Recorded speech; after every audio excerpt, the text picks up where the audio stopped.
Good evening, ladies and gentlemen, and welcome to tonight's regular scheduled meeting of the Freeport City Council. It's Monday, April 7th, 2025 at 6 o'clock p.m. At this time, I will ask Councilman Rosso to lead us in the pledge and the prayer.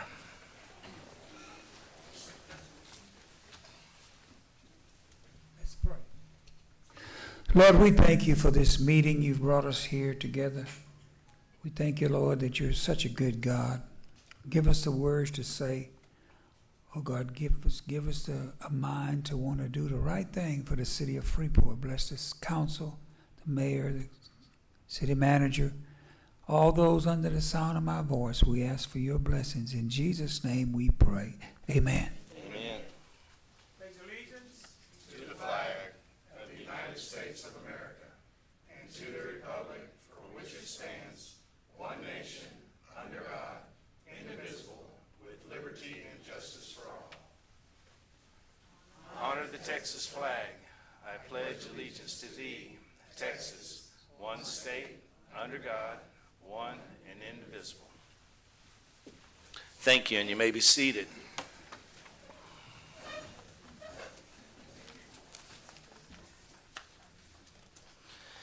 Before we proceed, I would once again like to remind Council that we will have an orderly run meeting.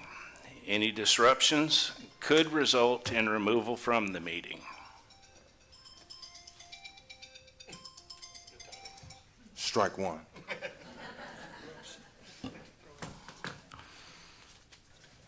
All right, now that we're over that, Councilman, first thing, as usual, is going to be audience participation. The first person I have is Mr. Thomas E. Cool.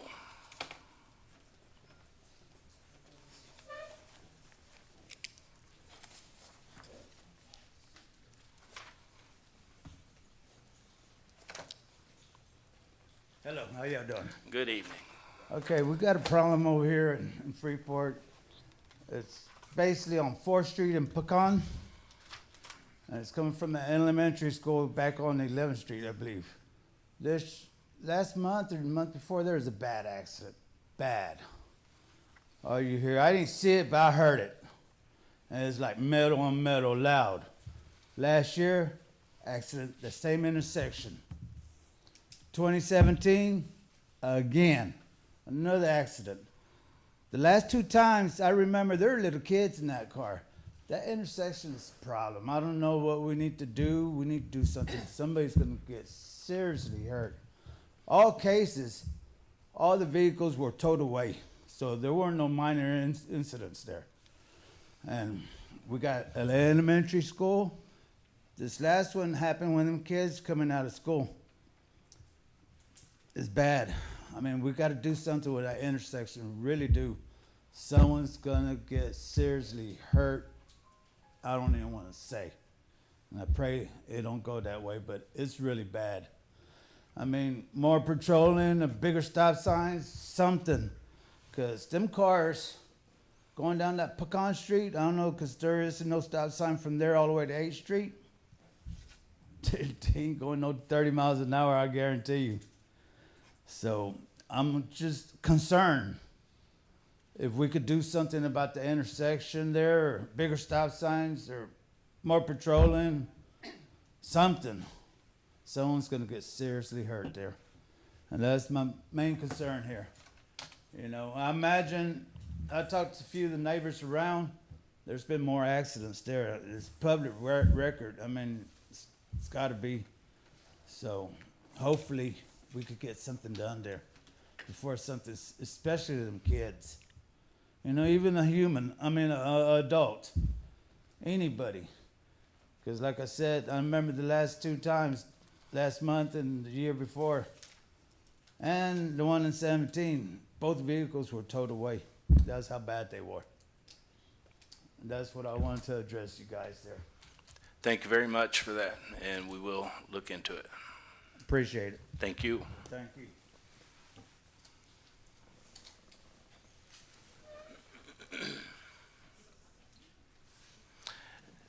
Next, we have Mr. Ravi Singhania.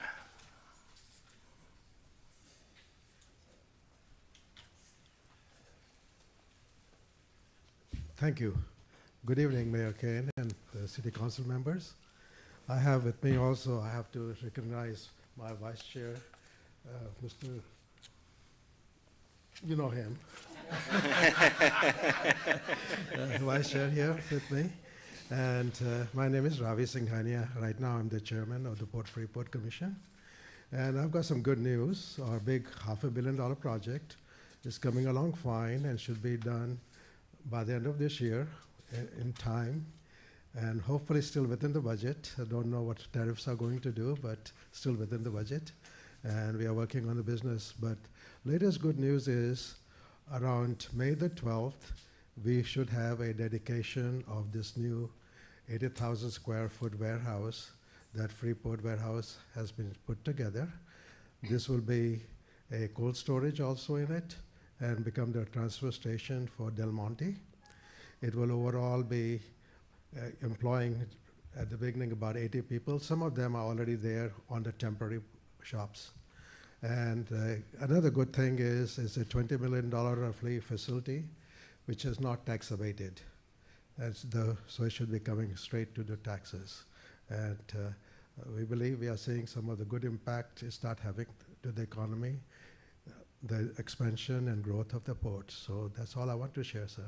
And thank you for your time and the cooperation that we have between you and the port. Thank you, sir. Thank you, sir.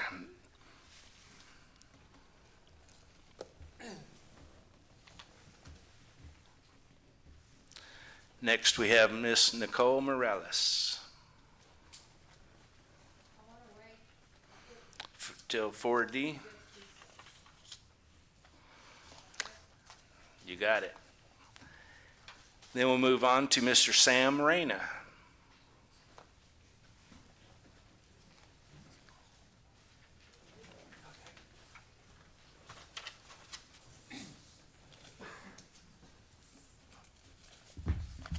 Mayor, Council, good evening.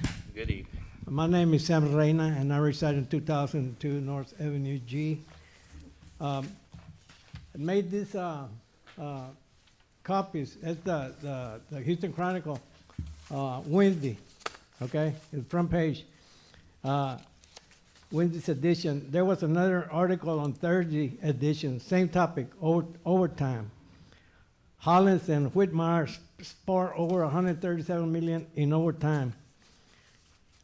He set aside 65 million to cover overtime, and it's at 137 million, more than double. Waste disposal is 75% over the budget. Fire department is 94% over the budget, and police department is 190% over their budget. When presented to the council members, it made some sick to their stomach. A lot of them didn't know about it. We're having the same dilemma here in Freeport. Excessive spending in overtime pay, excessive. Houston has a steady safety net. They're using some of their federal funds to pay for the overtime, but soon they will run out of federal funds and they will be paying overtime from their general funds. Freeport does not have that safety net. We're paying for the overtime pay out of our general funds. And our infrastructure problems, citizens are complaining. Fix our streets, alleys, ditches, alleyways, working on our lift stations, replacing pumps, and etc. We cannot address these issues correctly if we're using our general funds to pay for overtime. The overtime pay needs to be eliminated. Use overtime pay only in emergencies. It's a hard decision to make because the department that's using most of their overtime is the police department. So it's a hard decision to make. But if it's a hard decision to make, it's got to be the right decision. We're spending hundreds of thousands of dollars in overtime in Freeport. And the majority of the spending is being done with our police department. They're getting a lot of overtime. We need to correct that issue, Mayor. Thank you. Thank you, Mr. Reyna.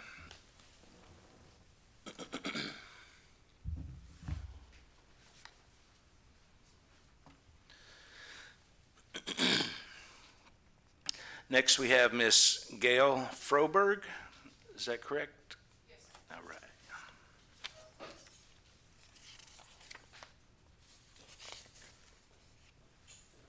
Good evening. Thank you all for having me Good here. evening. My name is Gail Froberg, and I wanted to come down here and introduce myself as a candidate for Justice of the Peace, Precinct 1, Place 2. The election, the primaries are not until March of '26, but I wanted to come down here and meet as many people as I can because you are in Precinct 1. I happen to live in Alvin, so I'm not a Freeport resident, but Alvin now has a huge portion of it that's Precinct 1, and it extends all the way down to the Matagorda County line. So I'm trying to make as many places I can and meet as many people as I can. So if I come back again, I may say the same things over again, but I'd like to meet as many people as possible. And a little bit about me, I grew up in West Columbia. I got there as an infant, and my father was actually transferred there. He worked for Phillips 66, and he built a lot of that plant down there in Sweeney. So we moved to West Columbia and lived in Columbia Lakes, and that's where I was raised. I was the baby of 6. My mother was a stay-at-home mother, and I went to West Columbia School District until my sophomore year, and then I homeschooled for my last couple of years. So I graduated from the American school as a homeschool student. And I found myself later on living in Precinct 1, which was about 2003. And I've been there ever since. I've built my forever home there. I'm going to be there no matter what. And right now I'm employed as a peace officer working for a local constable's office. So my last 5 years of my 20-year law enforcement career, or 20-plus year law enforcement career, has been in civil law. So I've learned a lot about the justice system. JPs need to know both sides because they do things like sign criminal warrants and do criminal, I don't know how to say it the best way, but they see people who are being arrested and do the magistration for them. So JPs need to know that side, and they definitely need to know the civil side because they sign writs, they hear civil cases up to $20,000, and they also do eviction cases, they do writ of possessions, things like that, and I've learned all of those things in these past 5 years, and I would like to advance my career and better myself and the community by going an extra step and running for this position. There's 7 people in this position, and I'm asking for people to do their vetting on candidates, look at their experience, look at what they have to offer. I have 1,900 plus hours of training for this. I've got all of this law enforcement background, and now I've been focused on this civil. I've raised my children in Precinct 1. I'm a Gigi. I'm not a grandma.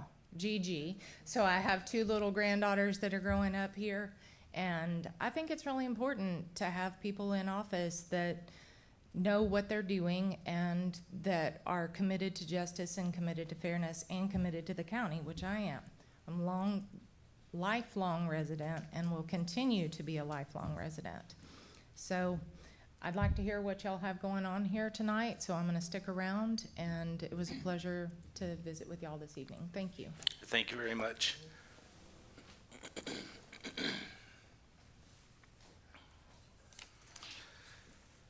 Next, we have Mr. Manning Rollerson.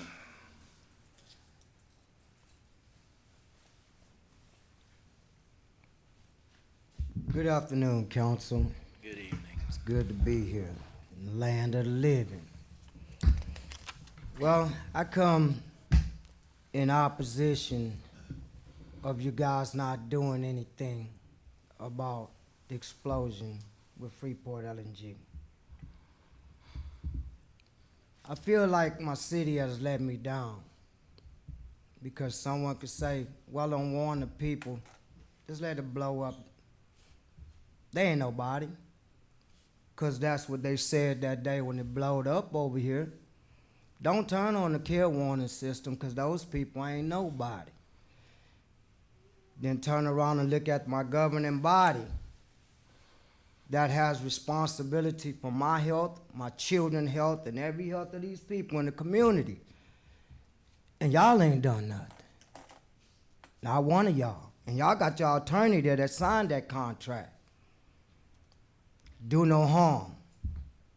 This whole community was harmed by a 980-foot methane fireball that the owner's CEO says don't turn on the warning system. So that's the way we're going to operate the city now. We're not going to turn on the warning systems and just let the people suffer through it. I'm in opposition of the desalinization plant. We don't need no more toxic substance chemicals in this city. No more, if y'all can't do nothing about explosions in this community. We invest billions of dollars, 57 years. The city haven't grown or shown a return of growth. 57 years. And it's not just this governance, it's 57 years straight of governance in the city of Freeport. Now we're looking at terrorists, that's gonna lose jobs. I don't care what they're saying about growth at the port, that's gonna lose jobs, and the first one's gonna feel it is the ports. Because 43% tariffs on cars. There go the VW plant we just invested in. Where's the dollars for that? Where's the return gonna come for that? Just like any industry in this community. Freeport is dying from a lack of good governance because y'all don't hold people accountable. That man that owns Freeport LNG, you my mayor. I'm gonna press charges on him because that's attempted manslaughter to every citizen in this city when you knew exactly what the problem was and you didn't fix it and then did not had the audacity not to warn the community. I'm pressing charges on him, and I already called law enforcement. Now, the county judge, if he don't handle his business, I'm pressing charges on him, and I'm coming to press charges on you. Because this community, we elected you people, and you people are responsible according to the oath that you took. The gloves are off because y'all don't care about us in this community. And at the end of the day, all the fighting and bickering that y'all do here, all the lying and deceiving us here, we fighting to keep us downtown, y'all running away from it. But me, people investing their money, you're failing us, and you're failing to protect us. But the charges are coming. Y'all have a good day. Thank you, Mr. Rollerson. Next up, we have Miss Pam Dancy.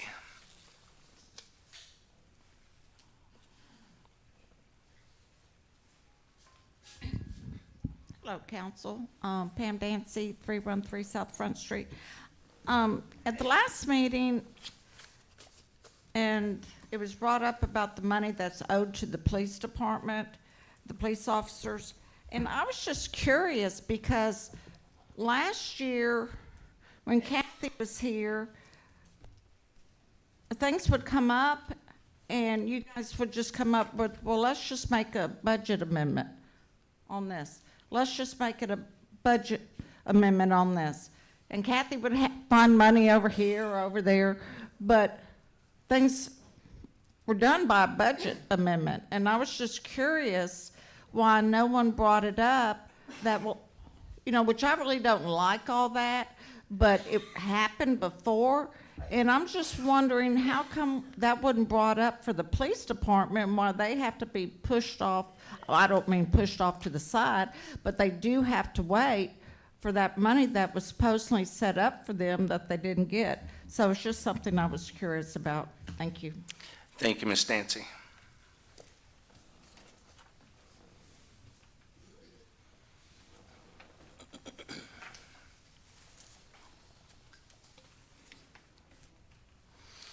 All right. Next, we have proclamations, presentations, and updates. First one, tourism-friendly community designation by the state of Texas. Mr. Wade Dillon.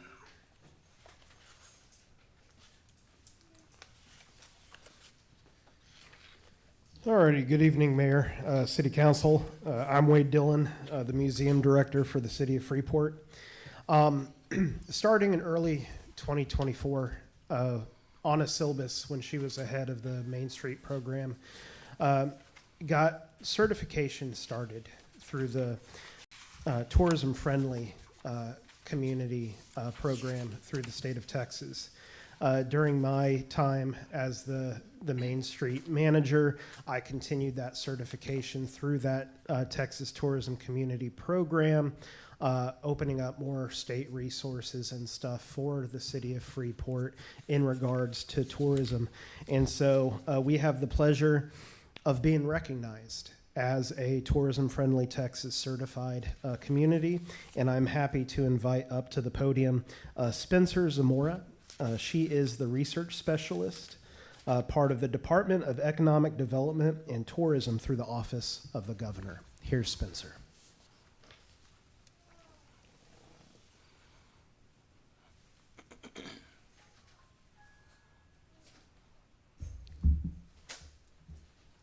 Good afternoon. Thank you all so much for having me here today, especially the Brazosport Chamber, as well as the Main Street of Freeport. I would also like to extend a thank you to the mayor as well as George Matamoros for your letters of support through the program, as well as all of the community members in attendance for your continued support in the tourism efforts of Freeport and the Brazosport area. The travel industry is a team sport, and I believe that it's great to see so many cheerleaders in the audience. I'd like to go ahead. I know I submitted a video to kind of paint the picture for what Travel Texas, which is an office in the governor's office, does. And so this is a national commercial that we show all across the U.S.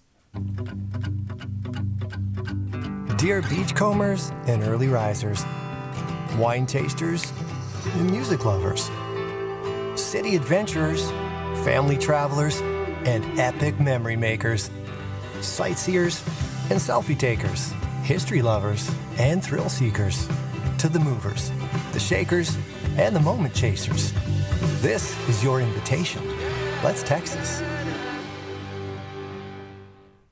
Awesome. Thank you. So just a little bit about Travel Texas. Like Wade had said, we are in the Economic Development and Tourism Division of the Office of the Governor. And tourism is in that title because it's a very important division that affects the economy of the state. And I'm going to go a little bit about how it affects your region.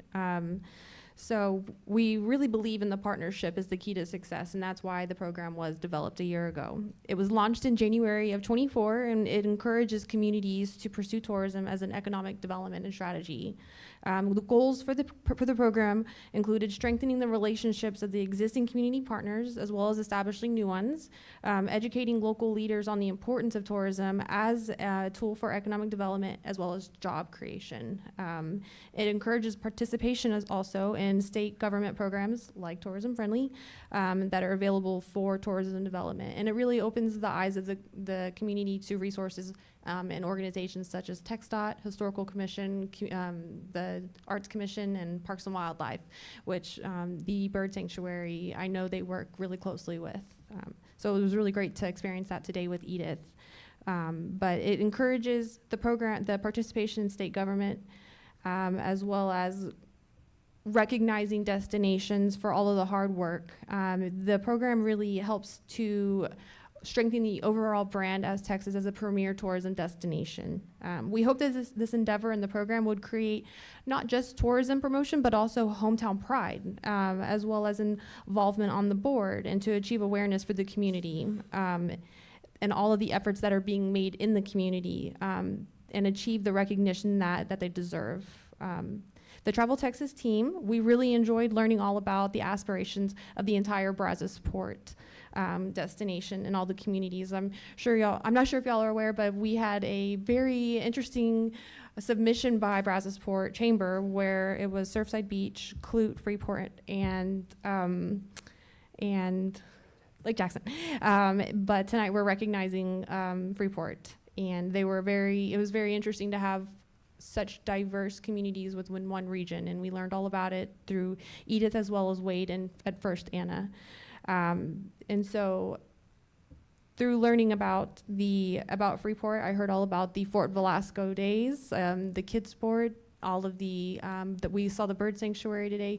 These are and the historical museum. These are such great characteristics of the region that y'all should be very proud of. Not a lot of the communities have these resources, and it was really neat to see them in person. It showcases Freeport does a really great way of showcasing the natural landscapes in the surrounding areas, as well as the cultural attractions and the rich history in the area.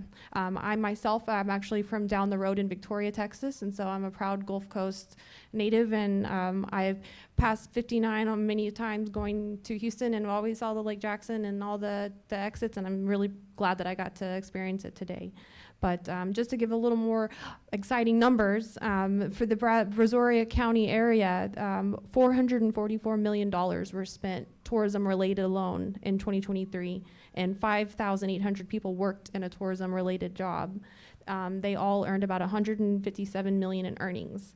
But how does that affect the constituents, though, the people who aren't exactly working? Well, each household is saved by the taxes, tourism-related, $308 per household. That's a lot of breakfast tacos that those folks are saving. But back to the tourism-friendly Texas program that Edith and Wade worked so hard on. More than 80 communities applied for this designation and were interested, and about 40 communities passed, and Freeport was number 31. We really want to congratulate Freeport, especially Edith and especially Wade. They really dedicated a lot of time. The program was a lengthy process. It took about a year. It was a go at your own speed program, and they whipped through it. They really submitted everything in a really timely process, and they should be proud. Y'all should be proud to have them on your team. But we want to congratulate them on their accomplishment, as well as the community for all the hard work. And we're excited to have Freeport with Edith and Wade to be a part of this program as it continues to evolve over the year and continue to strengthen the overall brand of Texas as a premier destination. So, thank you. Thank you. And Wade, Edith, thank y'all for all the hard work. We have a certificate coming, but we also have one printed up. Real quick, Mayor, City Council, real quick group photo for here around the podium real quick, if you don't mind.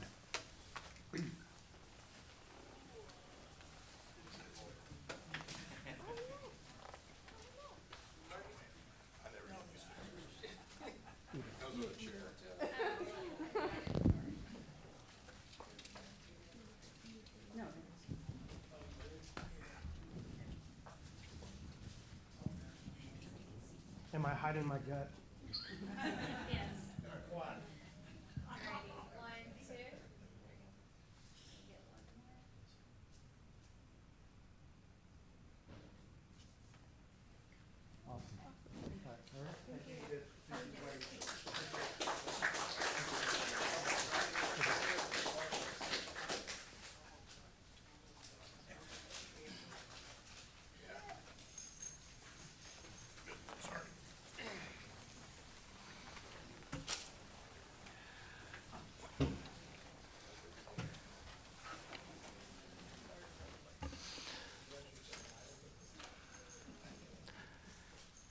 It's a pretty tough one to follow. But next we have a presentation by the U.S. Army Corps of Engineers.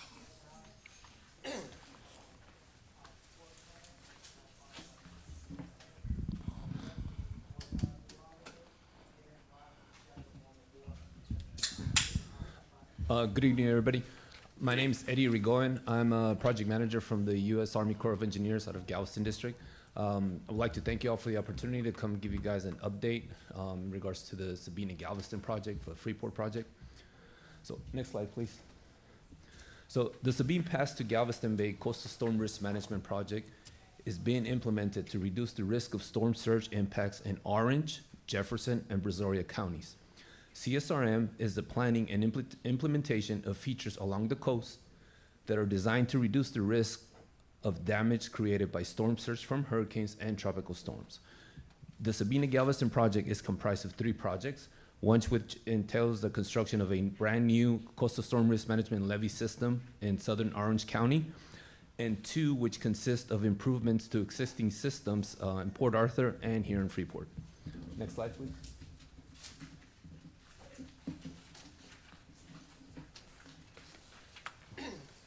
So the Sabina Galveston project was funded to completion under the Bipartisan Budget Act of 2018, also known as BB18, which appropriated $704 million for the Freeport project.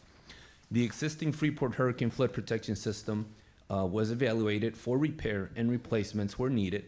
The recommended plan was to raise approximately 13.1 miles of existing levee system, construct approximately 5.5 miles of flood wall, and install a flood gate at the Dow Barge Canal to reduce storm surge penetration in the area. The final elevations for the system were to be approximately from 15.8 feet to 23. Next slide, please.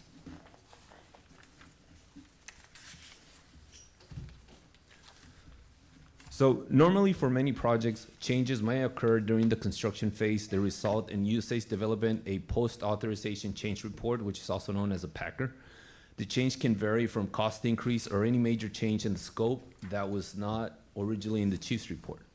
So for the past year on the Freeport project, the team has been working on a post-authorization change report for Freeport due to changes in the scope. The purpose of the PACR was to document the significant changes resulting from the modification of the project authorized by Congress. As you can see here on the 2 maps, you can see the difference shown on the left diagram, which was authorized, versus on the right, which was what the team was proposing. Throughout the design of the project, between the non-federal sponsor and the various stakeholders, which, as I mentioned, the non-federal sponsor, I forgot to acknowledge our non-federal sponsor, which is here, the Velasco Drainage District. I believe we have Joe Williams, David Youngblood, and Stuart Herbst. Sorry, guys. And of course, like I was saying, working with our non-federal sponsor and the various stakeholders, we all really agreed on to minimize the work that was originally authorized in 2018. The new updated scope was being proposed. It went from raising the 13.1 miles of levee to approximately 8 miles and updating 5 miles of flood wall to approximately 2 miles. The floodgate at the Dow Barge Canal was still being proposed. Next slide, please. So now, I know it's been a while since we've given you guys an update, so I really want to give you a project status and really the future of the project. So currently, the project has been on suspension status since last April of 2024, and we are moving forward of finalizing and closing the project. The reason for closeout has been due to the request of our non-federal sponsor, the Velasco Drainage District. So we have the current actions that we're working on. We are working on the levee screening 2, which is a wet-based tool, which will be based to quantify the risk estimates of the current levee system. This tool assesses the likelihood of flood loading, the expected performance of levee under those loads, and the potential consequences of breach for overtopping. We're estimating to complete this task in approximately 6 months. Once we complete it, we'll share it with a sponsor, and it'll be available for the public. From there, we're also doing a more thorough assessment. This is through our levee safety oversight group, which includes levee inspections.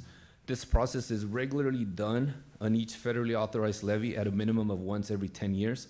And this will be coming up in the next year. Expected completion is approximately 2 to 3 years on that one.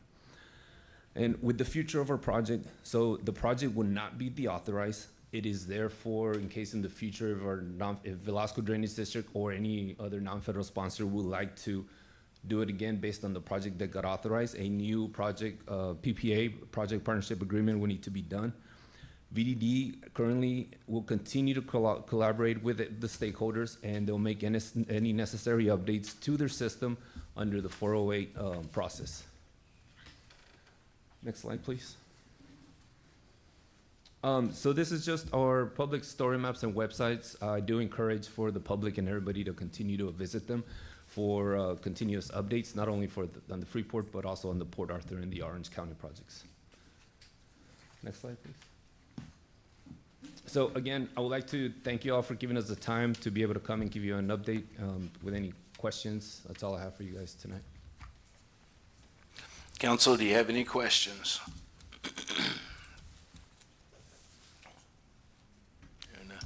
I'm not hearing any. All right. Thank you very much. Thank you, sir.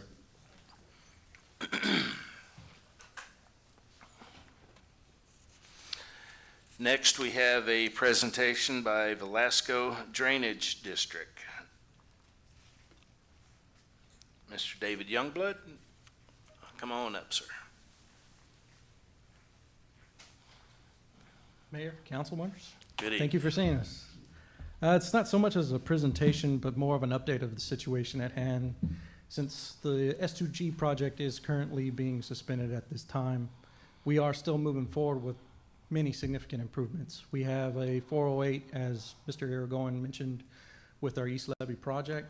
We're adding 3 additional pumps, gearboxes, engines.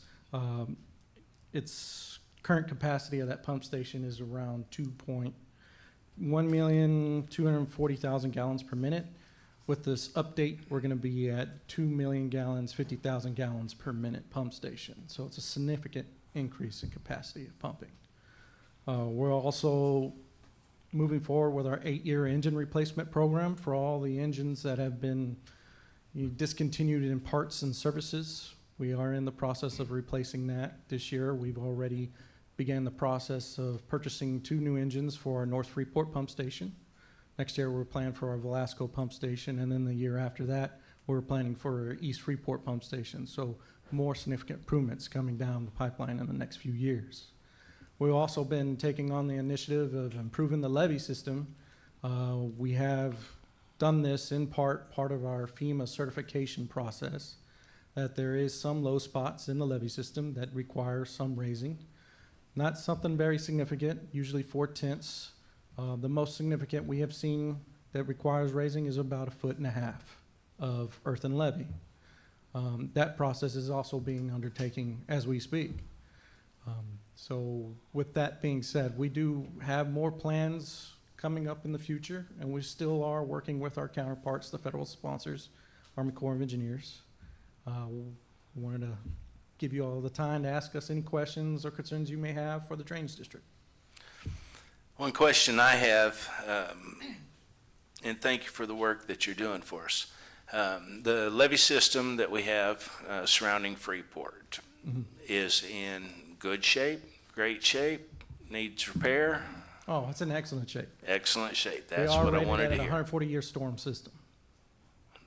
That's what I wanted to hear. Council, do you have any other questions or comments? Yes, where was the low area? I mean, not low, but you said like 1.5 feet need to be raised up? That's currently part of the North Barge Canal system inside the Dow property area. It's usually very well protected within industry.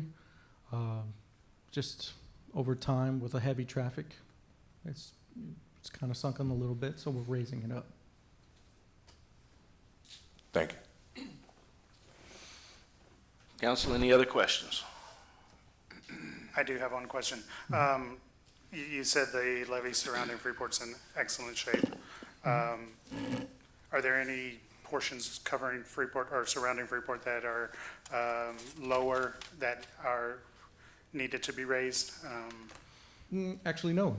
The Freeport, most of the Freeport frontal protection system is 21 feet. I think we range from 21 feet down to 15 up to the banks of Oyster Creek and the east bank of Brazos River. That is part of the FEMA certification process, so it qualifies. Okay. And of course, the reason I'm asking is that everybody's pocketbooks will be hit if we lose flood protection, and so that is something that I was That's curious correct. about. So. Yeah, and that's why we are moving forward with FEMA certifications, so that does affect everybody's flood insurance. Yes. Okay. Yeah. Thank you. Council, any other questions? Well, thank you. Thank you very much. Mr. Petty, what are some of the upcoming events we have going on? Yes, sir. Upcoming events on Saturday, April the 12th at 9 a.m. at Freeport Municipal Park. We have our Easter extravaganza. And our big event for the year is Riverfest. It is Saturday, April the 26th from 10 a.m. to 11:30 p.m. at the Freeport Municipal Park.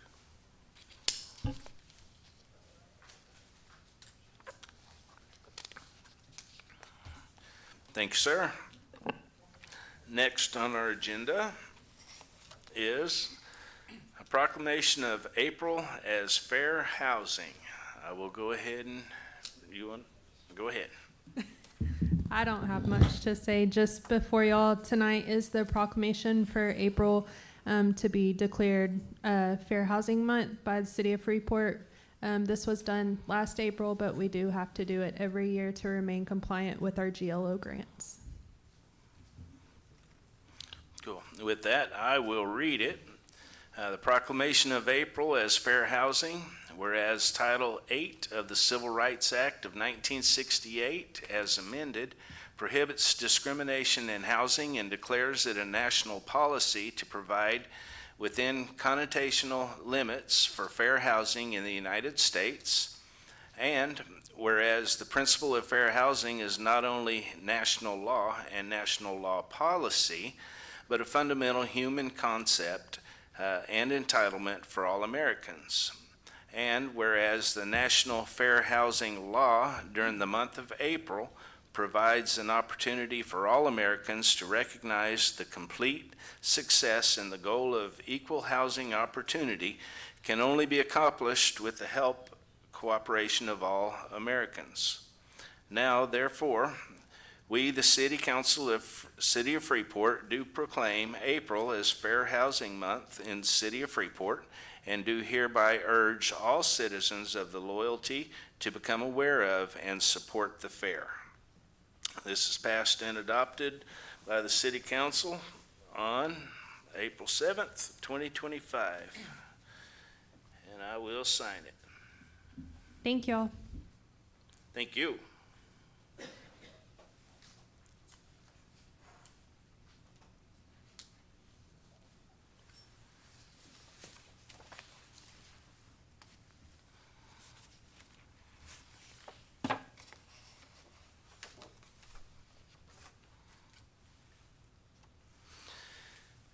Next, we have a proclamation of the City of Freeport for the National Public Safety Telecommunicators Week. Ms. Howell was not here tonight to present it, but I will go ahead and read it and accept it. The proclamation of National Public Safety Telecommunicators Week, April 13th through 19th, 2025. Whereas emergencies can occur at any time that require the police, fire, or emergency medical services, and whereas an emergency occurs, the prompt response of police officers, firefighters, and paramedics is critical to the protection of life and preservation of property. And whereas the safety of our police officers and firefighters is dependent upon the quality and accuracy of information obtained from citizens who telephone the City of Freeport Emergency Communications Center. And whereas public safety telecommunicators are the first and most critical contact our citizens have with emergency services. And whereas public safety telecommunicators are the single vital link for our police officers and firefighters by monitoring their activities by radio, providing them information and ensuring their safety. And whereas public safety telecommunicators of the Freeport Police and Freeport Fire Department have contributed substantially to the apprehension of criminals, suppression of fires, and treatment of patients. And whereas each dispatcher has exhibited compassion, understanding, and professionalism during the performance of their jobs in the past year. Therefore, be it resolved that the City Council of Freeport declares the week of April 13th through 19th, 2025 to be the National Public Safety Telecommunicators Week in Freeport, Texas, in honor of the individuals whose diligence and professionalism keep our city and citizens safe, and encourages all citizens to join us in expressing their sincere appreciation for the services of these individuals. This too will be signed on the 7th day of April.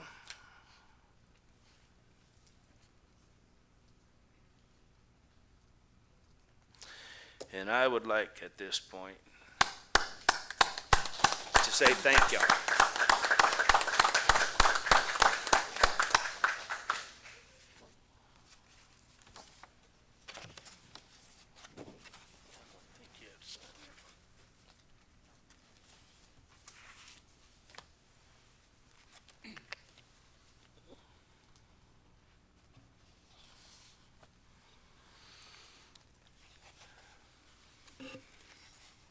Next, we have another proclamation.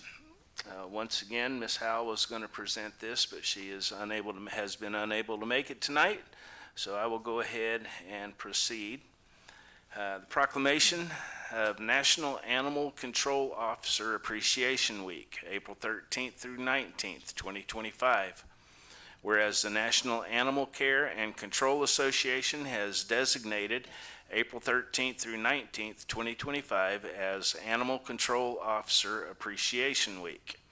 And whereas various federal, state, and local government officials throughout the county take this time to recognize, thank, and commend all animal control officers for the dedicated service they provide to the citizens, public safety, domestic animals, livestock, and wildlife across the nation.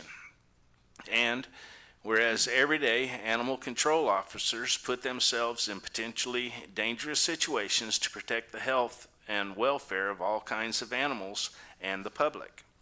And whereas the City of Freeport recognizes and commends work done by the animal control officers on a daily basis to the citizens of our community. And whereas the City of Freeport recognizes the animal control officers who answer calls for assistance, capturing roaming and potentially dangerous animals, rescue animals in distress, investigate reports of animal cruelty and neglect, provide education for pet guardians about responsible pet care, and mediate disputes between neighbors regarding conflicts involving animals.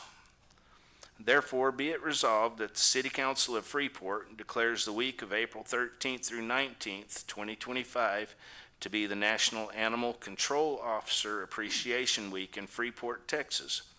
In honor of these individuals, we encourage all citizens to join us in expressing their sincere appreciation for the service of these individuals. Once again, signed on this day, the 7th of April.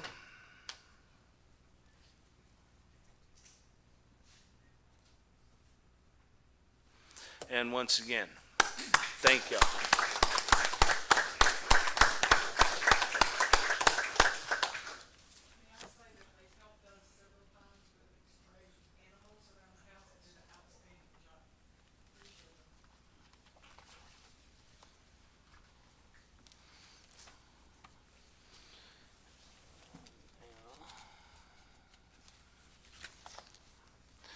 Agenda item, I don't know what's going on in my throat tonight. Apologize for all the throat clearing. It is now 6:48. We are going to close the regular session of the City Council meeting and open a public hearing. Public hearing, consideration and possible action approving the New Gulf Enterprises subdivision being a replat of lots 13 through 15, lots 19 through 20, and the west half of lot 16, block 34 of the Freeport town site as recorded in volume 2, page 95 of the Brazoria County plat records, and being all that certain called .08 acre tract of land conveyed by special warranty deed on September 7th, 2023 from the City of Freeport to the New Gulf Enterprises as recorded in clerk's file number 2023-048814 of the Brazoria County official records in the Thomas F. McKinney Labor Abstract 87, Brazoria County, Texas. Ms. Foster. Good evening. To give you a little background information on this, the owner is proposing expansion of current building to incorporate new restrooms, gas canopy, underground tanks, and additional parking. The replat was taken in front of the Planning and Zoning Board on 3/25/25 and was approved. The owner and architects have already had pre-construction meetings with departments regarding the proposed project. We would like to see their plat approved.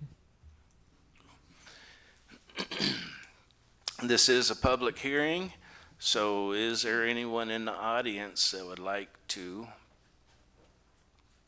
comment or have a question? Any concerns?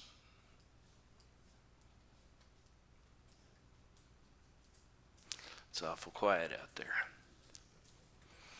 All right, we're not hearing any, so at 6:51, we will close the public hearing and reconvene into open session. Council, I will entertain a motion. Mayor, I'll make a motion to approve as presented. We have a motion to approve by Councilman Matamoros. Is there a second?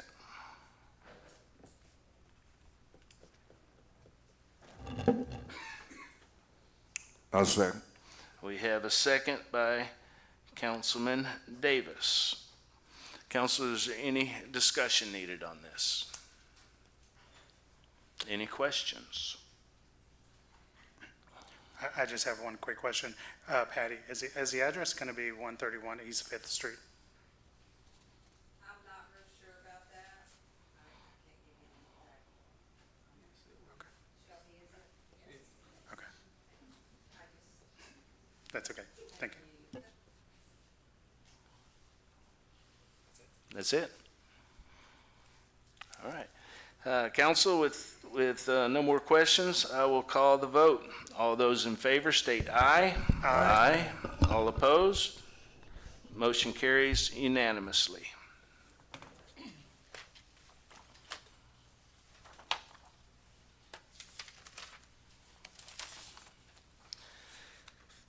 Agenda item 4A, consideration and possible action approving the meeting minutes of March 17th, 2025.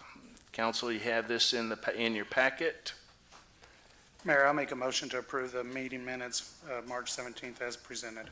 We have a motion to approve by Councilman Matamoros. Is there a second? A second. Seconded by Councilman Rosso. Council, is there any discussion? Any questions, comments?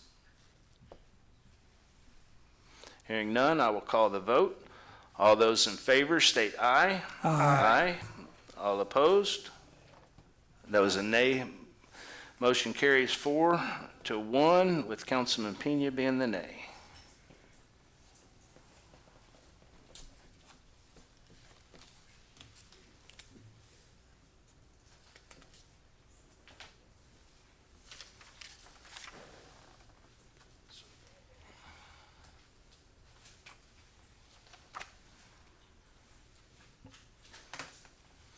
Next, we have agenda item 4B, discussion and possible action regarding a resolution of censure against Councilman Jeff Pena for 1, responding to a demand letter by Attorney Clay Thomas in a manner that does not represent the position of the majority of council, and 2, continual charter violations involving meetings with directing of city staff.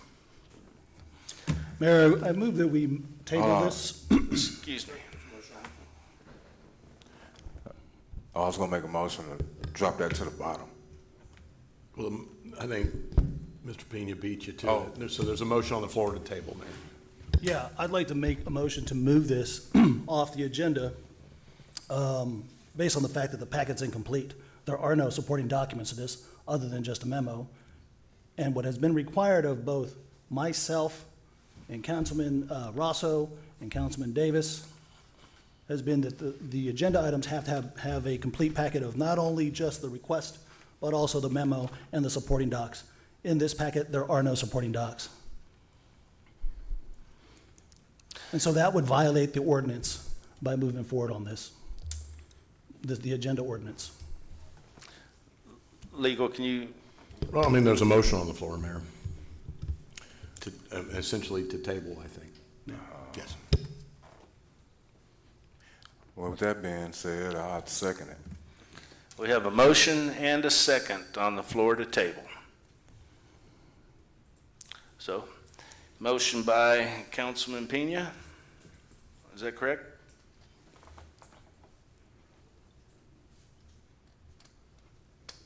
And seconded by Councilman Davis. Any questions or comments, gentlemen? Yeah, I do. Well, since he said that, I mean, that is true. Like, a couple of our agendas have been tabled because of no documents and stuff, so I didn't see none either, so. I mean, other than that, I was just gonna move it down to the bottom, but, I mean, if we're gonna be fair. Council, any other questions or comments? Yes, Mayor. Go ahead. I made this motion to remove it off the table because I think it's a joke. And I think it's stupid that we're wasting time and taxpayer money for these personal attacks by you, George, and Olson, All right. which will only require me to share additional censure information Councilman. that will expose you and George, and it's going to embarrass you guys because you guys want to throw down this gauntlet. I'm going to give you one chance. I'm going to share the other information.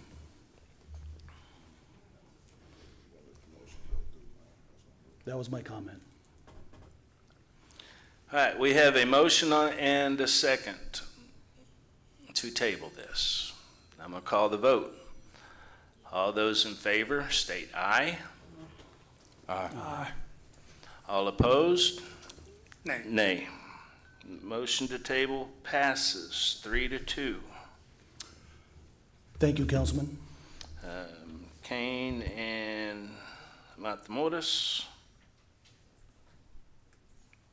So, Mayor, question, is this to table for, A table would be to the next meeting. to the next meeting? Correct. Because he just stated to table it total, but Councilman Davis stated to table it to the end of the meeting, so. No, mine didn't count because his motion was first. Yes. So I said I was gonna table it to the end, but his motion was first, so it overruled. I understand that. Okay, I well then, understand that. all Okay. right, well, that's where we at. Yeah, Councilman Pena's motion was first, and that was to table. And it'll go to the next meeting. Okay. Agenda item 4C, consideration and possible action by City Council. Mayor, may I interrupt to just ask you one question? Before you put it on the next agenda, can you call me? Because I don't think you're going to want that on the next agenda. What did he say? Can,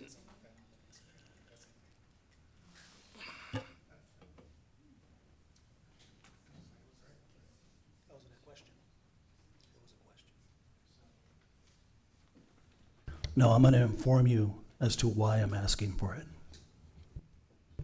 Why it's not in the interest of the city.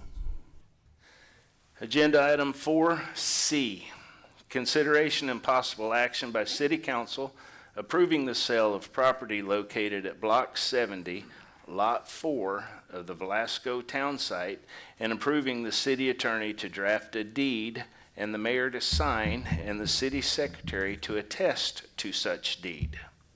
Ms. Kramer. Good evening. Good evening. Mr. David Ellis has made an offer to purchase a 25-foot wide parcel located in the 200 block of South Avenue H, being Lot 4 of Block 70 Velasco Town Site. A full appraisal was conducted on the property and has been valued at $5,500. The sale of this property was last presented in February.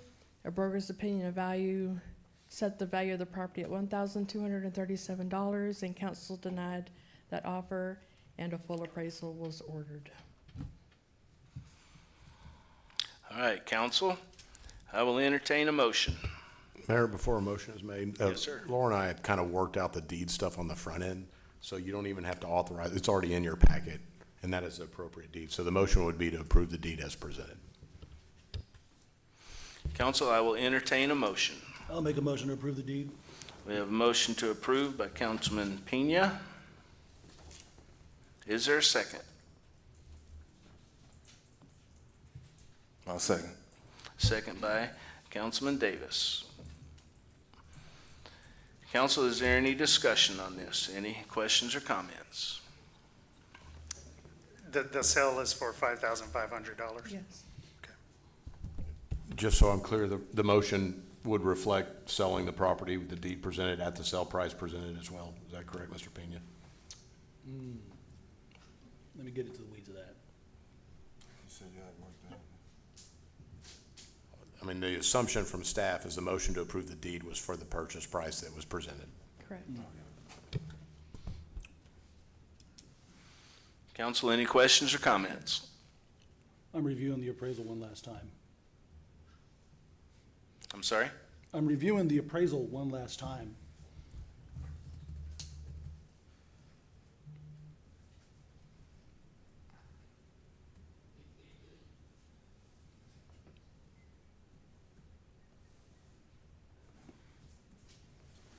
No further questions.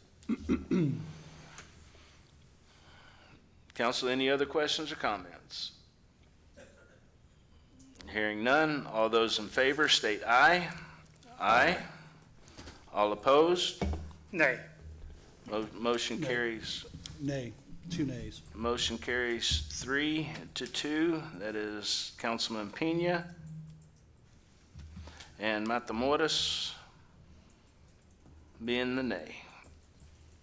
Thank you. Thank you.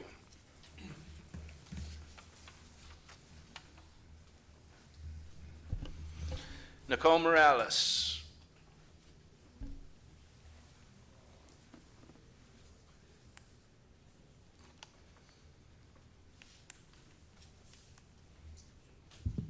Good evening, guys. Nicole Mireles, 2002 North Avenue G. What I wanted to talk about is this next item that y'all have on there for the charter review. I just wanted to make a recommendation. I know y'all probably already have made up y'all's mind, but one of the, Ruben Renovato is a good friend of mine, and we talk very often, you know, on city government and this and that and things that are going on. And I can tell you right now, he would really be an asset to have him on the on that board, because he does a lot of research, and he calls me and says, let me run this by you. What do you think? And so we collaborate back and forth. But I tell you what, he does his homework, and he does a lot of research. And if y'all have any questions, of course, here, I'm going to put him on the spot. I was sitting outside with him. So, but I just wanted to let y'all know that I really think that, you know, really consider having him on there. Appreciate you guys. Thank you. Right. Thank you, Nicole. Mayor, I have a question. Were there any apps submitted, received by the city for this charter review position? Were there any applicants? Yes. Yes, it's in your packet. Didn't see it in the packet as well. Not sure why these packets are not being uploaded online correctly, but I'm looking at the one that's online. And this is the one that's supposed to be served to the public. And so if the public, yet again, I just want to make sure that we're following the agenda rules right. Mayor, I'm going to make a Correctly. motion to approve Well, Ruben Renovato to the charter review to fill the remaining term until May 31st, 2025. We have a motion on the floor by Councilman Matamoros to approve Mr. Ruben Renovato. Is there a second? I will second it. Councilor, is there any discussion on that? Yeah, I think we're out of procedure here yet again on the agenda. We're missing documentation on here, and that's why it needs to be tabled. Now, I didn't jump at the microphone just to say, oh, let's table it. I mean, I would imagine that we're gonna try to use some common sense, as well as when somebody proclaims that they know all the open meeting rules and all the ordinances, they wouldn't want to try to violate the one ordinance that talks about the agenda and those procedures of having all the papers and the documents in there. So we cannot even make a motion on this because it's illegally posed on the agenda, because online, the packet is different than whatever you might have, Jerry.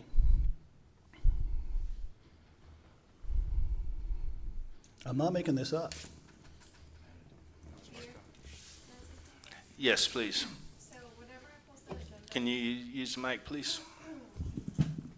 Whenever I post the agendas, I do 2 different packets. So one packet is sent to the council, with the information of the candidates. I'm not gonna put the information, their personal phone numbers, their address and stuff online.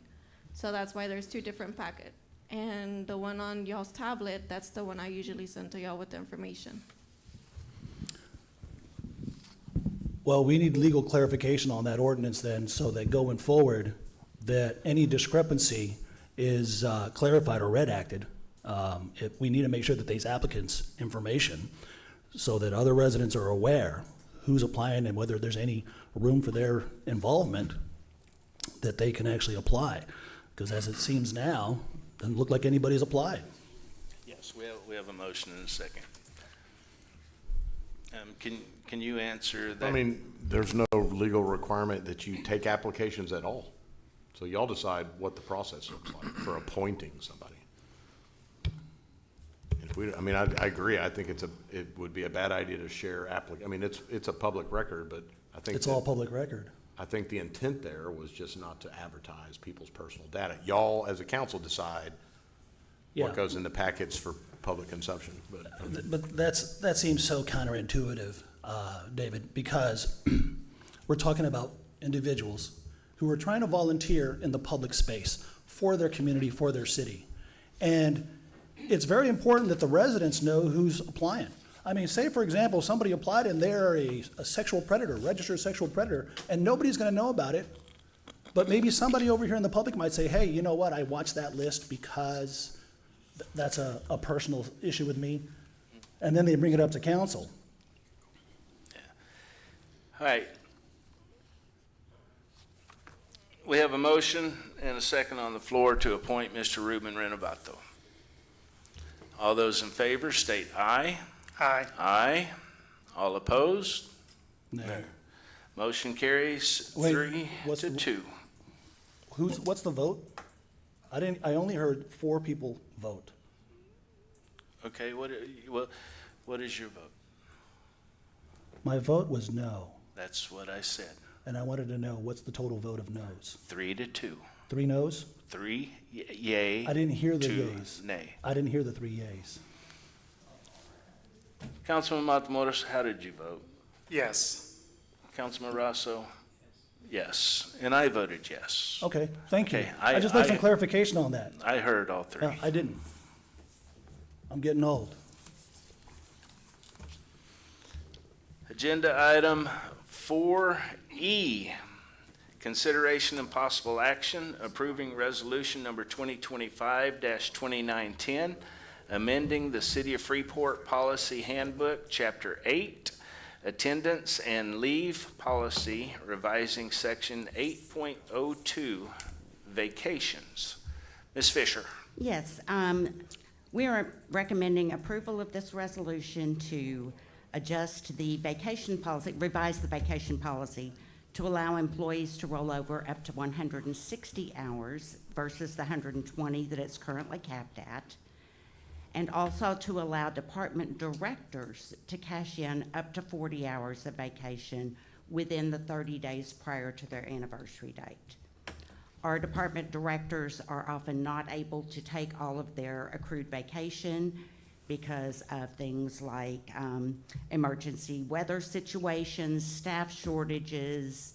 And so by doing this, by allowing more carryover and allowing directors to cash them in, they would not forfeit as much of their vacation. Hopefully they wouldn't forfeit any, but that would help them in being able to use the vacation that they've earned. And the last time we updated the vacation policy was in April of 2019. As far as financial impact, if each director cashed in 40 hours of vacation all at one time, it would be about $18,500. So it's not a big impact. So. Council, I'll entertain a motion. Mayor, I'll make a motion to approve Resolution 2025-2910 as presented. We have a motion to approve by Councilman Matamoros. Is there a second? Yeah, I'll second. A second by Councilman Rosso. I would like to say One way we can go about taking care of this unused vacation is just reduce them down to 40 hours. Problem solved. I think some of our employees that have been here 15 years or more might fuss a little at that. You're not joking, Mayor, right? You might be right. Was that a joke, or are you being serious on was it? a joke. What is a rollover? What were we trying to? Right now, the rollover is 120 hours or 3 weeks. This would let them roll over 160 hours or 4 weeks. Oh, dang. We have employees that have 120 hours of rollover and earn 160 hours in a year. And for some of those, it's very difficult to get all that time in if we have an emergency weather situation. We had 2 last year. Why do they have that much?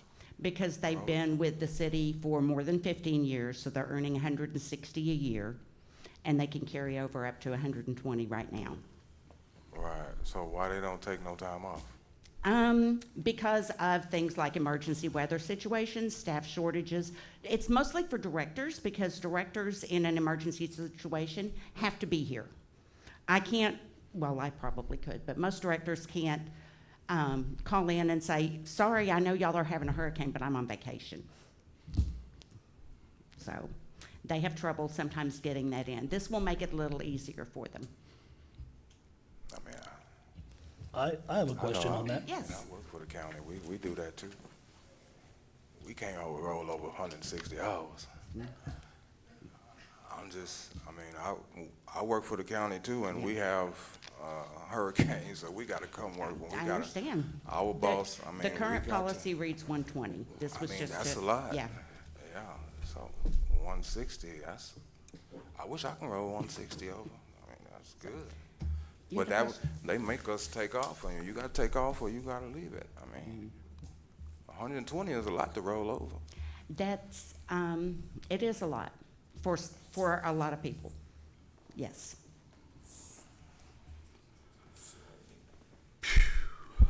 I have a couple of questions on this, Jerry. How many employees are affected by this at the director level? How many directors? Now I have to count again. You said it was $18,000 it's going to cost the Yeah, city. and it's, I think, 9 directors. And all of them are affected by this year? Not necessarily. That was a maximum estimate if every single one of them were to do that, which is not expected. So sometimes I sit up here and I think, what would Elon Musk say? What would Doge say on this? What would the Freeport Office of Government Efficiency, FOGE, do? And all kidding aside, I'm just thinking, okay, so they didn't take all of their vacation time last year or the year before or the year before that. Correct. And then we want to give them credit to take it next year. Mm-hmm. Well, if they failed to take it before, what's to say that they're going to take it this coming year? Is it because then they're going to be properly managed? And being told, hey, you have to, I mean, I don't work for the county, but this is kind of insightful that the county does it a certain way, and those guys, you know, they run a bigger budget than us, they run a larger operation, but the numbers are the same, right, in terms of the principle of it all. Okay. What are people really doing? How are employees acting and not acting? And so when we have, is this all of the directors, by the way? I included all the directors in this total, but it typically would not affect all directors. Yeah. I'm not at 120 hours carryover, much less 160. Yeah. But Great. there are some. Yeah. Well, you know, when we were talking about the budget, this would have been nice to know at the budget too, simply because, you know, we're talking about overtimes and budgets overruns. I just cannot in good conscience, you know, just all of a sudden you guys want to just start adding more benefits to this package here, and we have to man the line here, right? And so this is my feedback, is that, like, you know, we're always talking about fiscal responsibility. I thought we were supposed to be buckling our belts in 24, 25. This doesn't seem like we're buckling our belts. This looks like an irresponsible giveaway especially since they hadn't used their vacation before. What makes me think that they're gonna use it next year? It's like, don't get me wrong, I appreciate everybody's service and their hard work. But, this reminds me of that holiday payback in '23. You know where I'm going with this? Mayor, this Anybody? doesn't have anything There's to a pertain to Covarrubias. any of this. And this is why it's still a bad taste in my mouth that we're Councilman, let's get back on We're track. getting back to holiday pay that wasn't unused and then giving it away. I would say this, they could have it if they stick around for another 6 months, then they can use it. But giving it to them and then they leave next month, the city gets screwed. This is based on when their anniversary date falls. It's not just a payout tomorrow.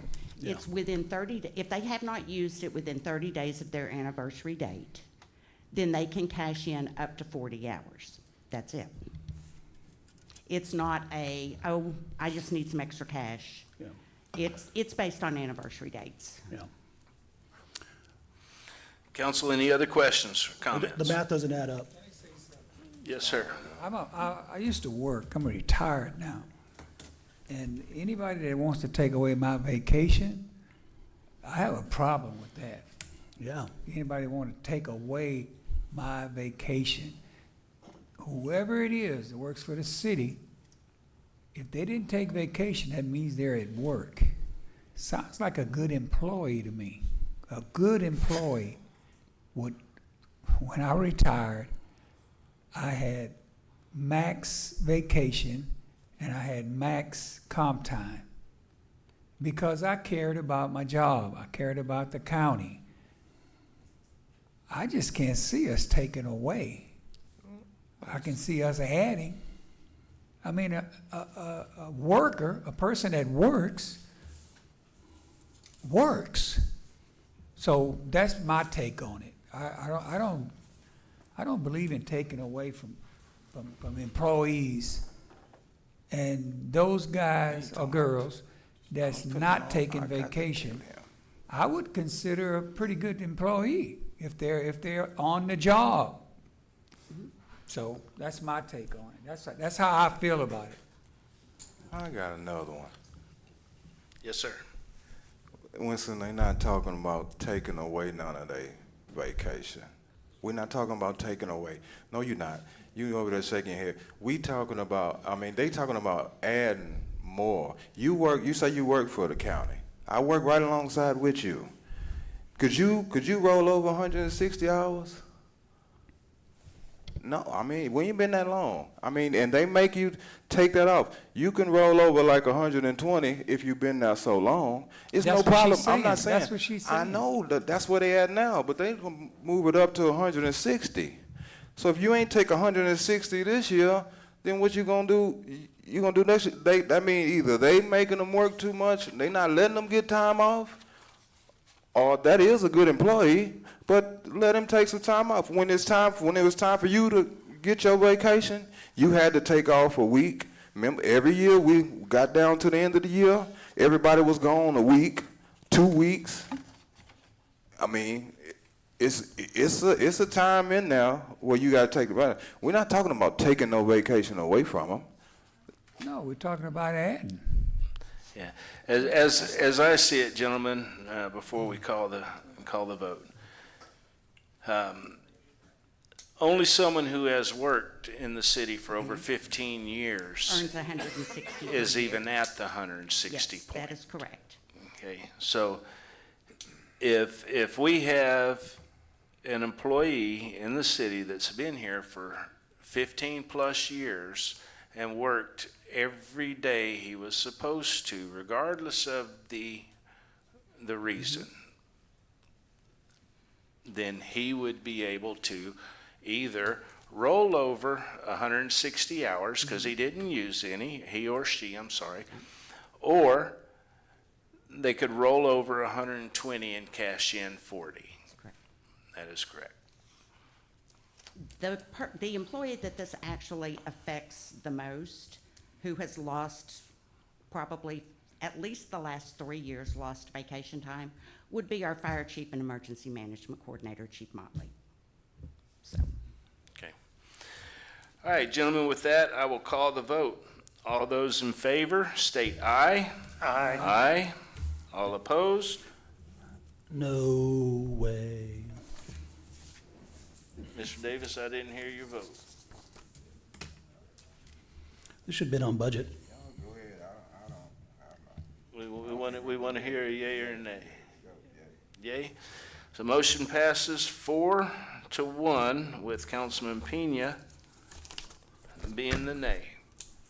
Let's save it for budget cycle. Agenda item 4F is in Frank. Chief Howell could not be here tonight, so she had asked for us to table this item. So I'm going to make a motion that we table agenda item 4F. Is there a second? I'll second it.